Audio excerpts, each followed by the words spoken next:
Hey guys, I'm Joe Theo with Vid Authority. In this video, I'm going to go over some easy tips that you can use in your very next video, so it should be very applicable. Hopefully you find it useful. The first tip is to properly color balance your video. If you've ever made a video and it seemed like there was a tint over it, either green or maybe it was too yellow, then it means your color balance was off. Now, most editors today allow you to simply click on a white point and that sets the white balance. So all you have to do for that is get a piece of paper, hold it up, and keep that in the video. And then when you go to edit it, you go into your editor, click on the white balance effect or whatever, and then click on the paper, and it should automatically set the white balance, and it should look a lot better. The next tip, you might already be doing this actually, is the sharpen feature.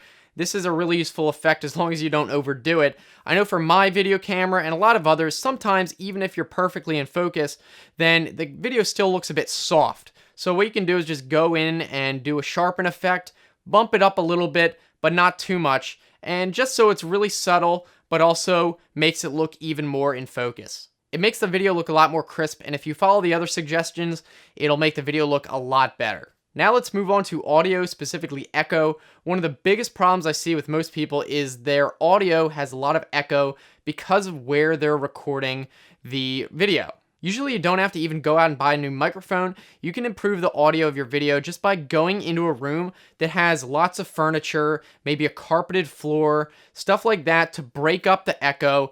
And if you've ever walked into an empty room that for a new house or something and started talking and you realized how echoey it was, and then once you put all the furniture in it, it echoed a lot less, then you'll know what I'm talking about. You can actually put up moving blankets if you really can't change where you're going to record the video, and the moving blankets will also help reduce echo. If you're doing a music video and you're recording your vocals, then I actually recommend you can just go into your closet where all your clothes are hanging, and that is a great way to make kind of a low budget sound room because you're not going to get much echo at all in there because the clothes are going to absorb all the sound. Next, let's talk about lighting. I've actually talked about this in several other videos, but first things first, you want to face the light. So if you're recording in front of a window, you want to face the window so the camera has the back to the window so that you don't get any backlight. That's pretty much a killer for video quality because then you look all dark, the background looks much brighter, and it just looks bad.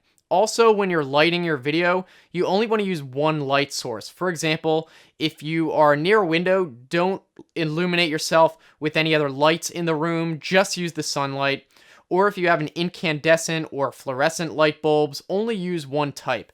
The problem is because when you mix light types, you're going to get different light temperatures, different color casts from that individual light, and it's going to look weird, and it's basically impossible to color correct. That's because if you mix color temperatures, there's not one single color temperature to balance out, so it's really tough. It's especially bad to use incandescence and fluorescence together because in addition to being different color temperatures, fluorescent lights usually cast kind of a green color, a very subtle green color, which is also difficult to get out, but not if you're only using fluorescent. So just don't mix light types and you should be good. Finally is the rule of thirds. You may have heard of this if you're into photography at all.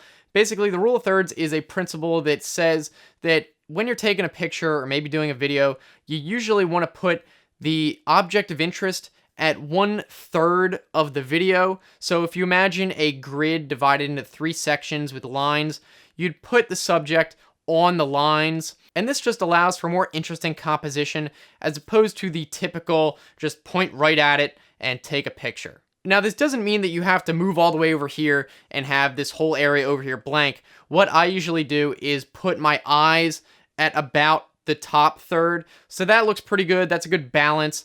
And then also I try to avoid cutting off the top of my head. That's a good strategy. It's kind of okay usually if you cut off the top of your head.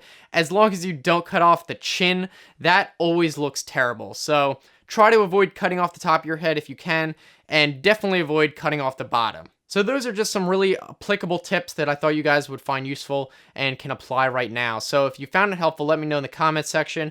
And if you want to give it a thumbs up if you liked it, that'd be great. If you want to continue watching, I've got some other videos on the right-hand side. You can just click them or look in the description for the same link, like if you're on a phone. And if you want to subscribe, I make new videos 3 times a week, so I think it should be worth it. So as usual, thanks for watching, guys. I will see you next time. Have a good one.